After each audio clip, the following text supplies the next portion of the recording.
ဖုန်းကိုလည်းလက်ကနေကိုင်ဆရာမလိုပဲနဲ့လက်ကဝိတ်ကနေဖုန်းခေါ်လို့ရမယ်မက်ဆေ့ပို့လို့ရမယ်ဆိုရင်လုံးဝမှန်မတော့ဘူးလားအားလုံးပဲမင်္ဂလာပါရှင်ကလေးစီမိုဘိုင်းကနေပြီးတော့ပြန်လည်ကြိုဆိုလိုက်ပါတယ်တကယ်တော့ဒီနေ့ case smart watch တွေကနိုင်တက်တက်ပဲမှုတ်တော့ဘူးနော်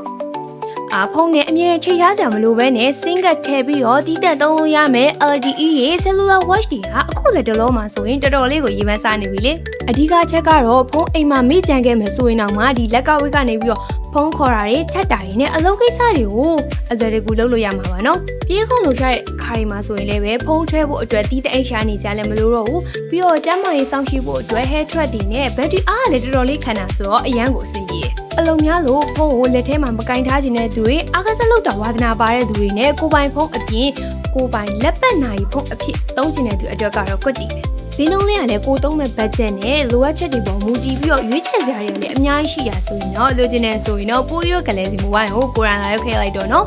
ဆိုင်လေးစာလေးကတော့ပြင်းမှုရွှေတဲ့ချောင်းလမ်းပြည့်တဲ့ကတော့ဝင်းတင်ပေါက်ရှိကကလေးစီမိုဘိုင်းပဲဖြစ်ပါတယ်ရှင်အားလုံးကျေးဇူးတင်ပါတယ်နော်